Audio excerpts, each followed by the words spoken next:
Hey guys, National Master James Canty III here with Chess.com, and today we have Game of the Day with Pogchamps. With the white pieces we had Ludwig, and with the black pieces we have Boxbox. This game was wild, so keep your eyes on the screen. Let's get right into it. E4 was played by Ludwig. So he says, I'm going to claim some space in the center. I'm going to open up lines and diagonals for a few of my pieces here, and I'm just going to have a great game. This is exactly what he says with E4. Now, black responds and says, I'm going to have the same thing. I want to grab some central space, symmetrical position here. I'm just as good as you are, he says, and he plays E5. Ludwig says, you know what? I'm going to develop my pieces here, or at least my knight right now. This is phase one, I like to call it, in chess, where you need to develop your pieces, get your guys off the bench, make sure you do it, that it influences the center like it does here on knight f3, and not something like knight to h3, which is extremely bad because you're cutting off, 4 squares out of the 8 that you usually have for your knight. It's not a fun day. So knight to f3, he's going to attack this pawn, have some influence on the central squares, and prepare to castle. Very nice move. So Boxbox says, you know what? I'm going to defend this pawn. I'm going to not only develop a piece, but I'm going to protect my pawn. And I'm also going to have some more influence on the central squares. Very nice move by Boxbox. This is played very often, very, very often. You have other ways to defend it, but this is the most efficient, the best way to do it.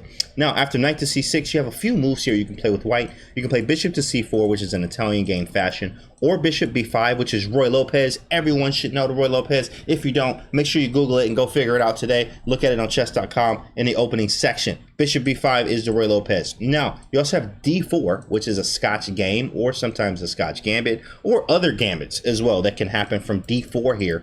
But Ludwig played something a little bit surprising, actually. He surprised his opponent and played c3 out of the opening. c3 is usually not a move that you would see, and sometimes there are pros and cons to playing stuff that isn't played as much. One of the biggest pros is that you are going to be more experienced if you looked at some lines and did your homework.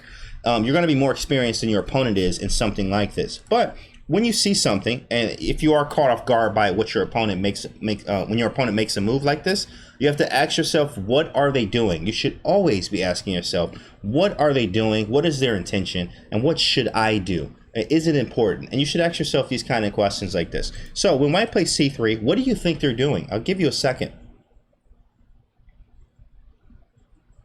If you said white's trying to play d4, you are 100% correct. Now, he could have played d4 by himself. He could have just played d4 right now. But unfortunately, if you're going for 2 pawns in the center, which is better than 1, it just doesn't work. Because after d4, I just capture it, and then knight takes, and we only have 1 pawn in the center as opposed to 2.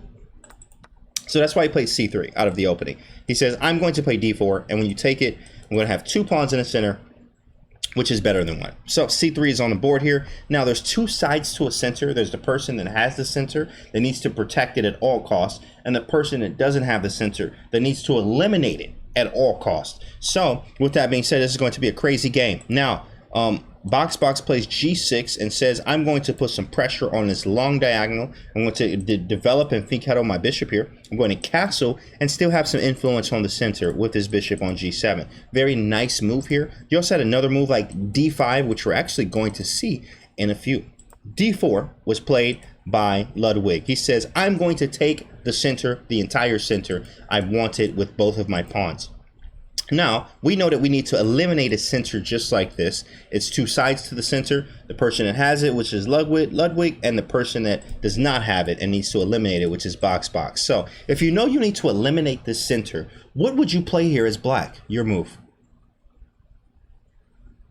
The move here is actually e takes d4. If you said this, you are 100% correct. You went from 3 pawns attacking, or 3 pawns to worry about, virtually just 3 pawns, to just only 2 pawns after capturing on d4. E takes d4, c takes d4 by Ludwig, and now we don't have to worry about this 3rd pawn. Yeah, he has 2 pawns here, but we still have to strike the center or it's going to get worse because you can't make good moves, or it's hard to make good moves in a bad position, or it's hard to make good moves in a very cramped position. And if you allow these pawns to get even a little bit closer without challenging them, you're going to be in a cramped, uncomfortable, not fun position. And that is not how we want to play chess. So now, if you're black here, what do you actually do? Take a second and look. And what would you actually do here with black? Would you play bishop g7 or would you play something else? If you said bishop g7, that is not a bad move. Bishop g7 is not a bad move at all. It does stay consistent with g6 and fin counter the bishop. It's also keeping pressure on d4, but it's not actually attacking d4. So what you could do here, and this is very impressive by Boxbox, he plays d5. He says, I'm going to break up the center right now. I want you to either capture it or push past it and make this pawn just a little bit weaker, because the further it gets, without, of course, help. Now, in this case, it does have a little bit of help here, but we would have to break this center down because, again, there's two sides to that center. So with this being said, I would have to break it down with f6 and c5 eventually, maybe even removing the defender. This is a key theme in breaking down centers, is removing defenders of these pawns. So I'll play a move like bishop to g4, end up capturing, play f6 once I'm castled, and then I'll play c5 and break up the center and have an excellent game here. Now, he did not play this. He did not play this at all. Ludwig actually played a different move and played bishop to b5. 100% super interesting here, and it's also in a way a pawn sacrifice that can get very, very wild if you are not aware of what's going on. After bishop to b5, the best way to refute a gambit is what they say. To refute a gambit, the best way to do that is to accept it. So if he's sacrificing material here, the best way to refute it or get rid of it is to accept it. So he says, I'm going to accept your pawn sacrifice, and I want you to show me exactly what this was for. Now, Ludwig should have played d5 in this kind of position just to keep it interesting if he is going to sacrifice a pawn. And this would go very weird here. I mean, after d5, you have pawn takes knight, pawn takes knight, pawn takes g2, pawn takes b7, or we could actually do it this way first. Let's actually take on d1 first, make it a little bit clearer here. Take on g2, and now, bam, c takes b7, check. Whoa, I'm in check. What do I even do? What do you mean I'm in check? Because the bishop is right here. Discovered check. We are in trouble. There's a rook hanging, two rooks hanging, by the way. So let me actually play something like king to d8. I'm going to queen. There's two queens on the board. What a position. Queen takes queen, and white is completely winning. Luckily, they didn't go down this path, and I don't know if Boxbox would even have saw all of this, or if this would have happened. But this very well seemed like the case when he sacrificed his pawn. But Ludwig actually played queen to a4. Very interesting move here. Not the best move because there are some things that can happen. And this knight is actually attacked twice. So if something like pawn takes knight, bishop takes, we have a take with check. If I move my king or block with the queen, then of course the rook hangs. But unfortunately, I actually have bishop to d7, and Ludwig will be immediately losing after not being able to capture back his piece that we captured here, and we just go down some material with the white pieces. So Boxbox did not see that. After queen to a4, there's bishop to d7. He just says, I'm going to develop. I don't really know what's going on. I don't want any of the trouble here, any of the super tactics. So bishop to d7 was played. Ludwig plays knight to e5. He puts a knight into the center. Nothing wrong with that. He's trying to play as aggressive as possible. But sometimes, guys, you have to prepare attacks. The best attacks are prepared. The best attackers prepare their attacks. And here, this is not as prepared, and we say that because we still have development to do. Our king is still in the center. The phases are develop your pieces, castle, and then do everything else. Now, there are exceptions in chess, but this is not one of the exceptions here. And this can definitely be a huge problem for white here. Now we have knight g to e7. Boxbox just defends his knight and says, I'm going to defend it. I don't want any trouble here. No problems at all. Now he could have taken this actually, and he would go into something like this. If bishop takes, fatal error, because this knight not only took this knight, but now I'm going to come back and take this, and you can't take the second piece like I did. So that's a problem there. And if pawn takes, then we just have either c6 or even bishop takes. Not really a big fan of bishop takes because he gets a pawn too. That easily can happen as well. You need to calculate these lines, guys, in your head when you are on the board looking at this. Now, after bishop d7, knight to e5 is on the board. Knight to e5 is met with knight to e7. Now everything's defended. If you take, I'm going to take back with my knight. Ludwig says, I'm going to castle. I'm getting my king out of center. Phase 2. But unfortunately, it is almost too late. Bishop to g7. Fin countering my bishop, put it on a long diagonal like we should have done already. Very nice way to do things here. Then after bishop to g7, there's bishop f4, and now he's trying to develop, and he's still trying to keep up the pressure. Black plays a very nice move here and plays a6. a6 attacks the bishop, and you need to make sure that you keep the attacks up, especially if you're being attacked. So after a6 happens, Ludwig is in some trouble if he does not take this knight.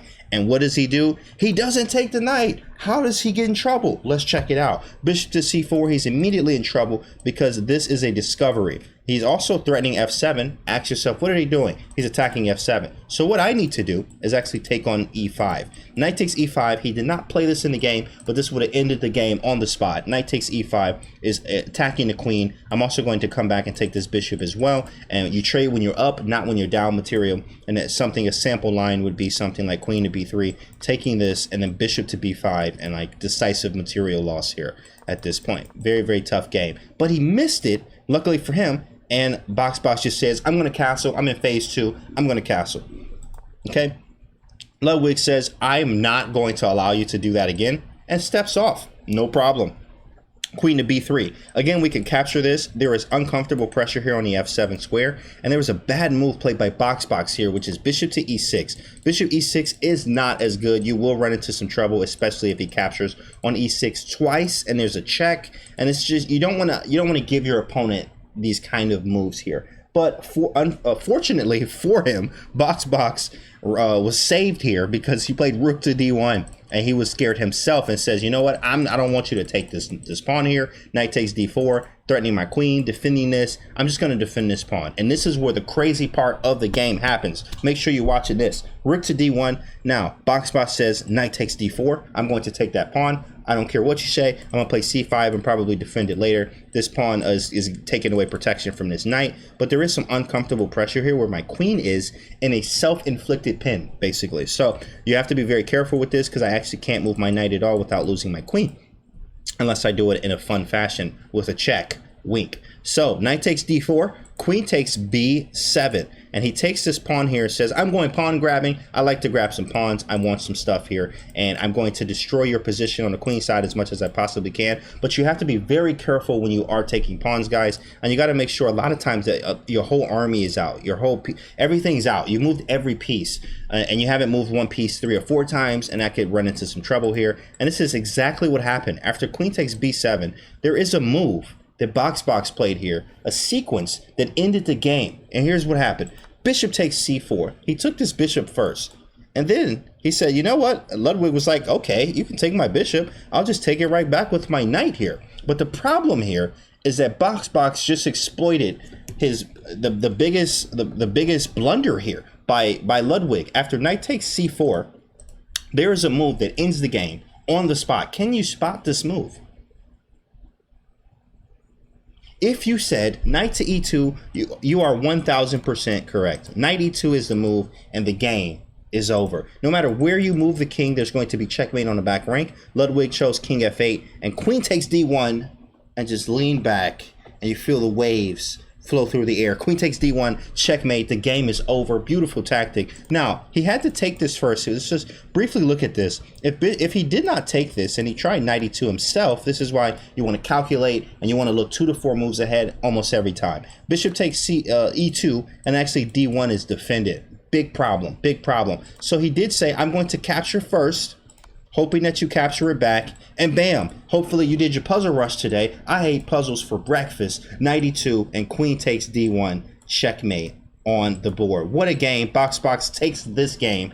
He won this game. It was amazing. Now, some key points, guys, to take away from here again is to make sure you develop your pieces and play in the center as much as possible. Think 2 to 4 moves ahead, and you should have some great games. Make sure you're using the tools on Chess.com, and you're awesome. So thank you so much for watching this video today, guys. This is Game of the Day with National Master James Canty III. This is Pogchamps, and I'll see you guys on the next video.